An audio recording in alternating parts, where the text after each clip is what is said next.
Yo. Ang arte. Ay, gusto niyo subuan pa. Yo. Gusto mo pang pasubo, ha? Sus, alin na.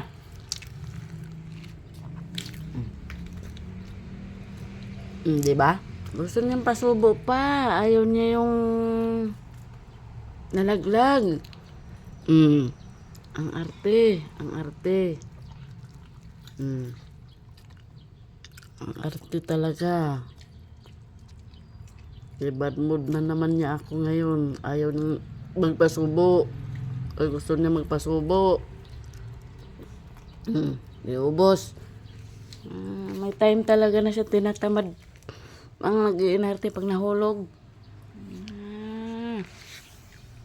Inarte ka talaga. Lagi na lang subo.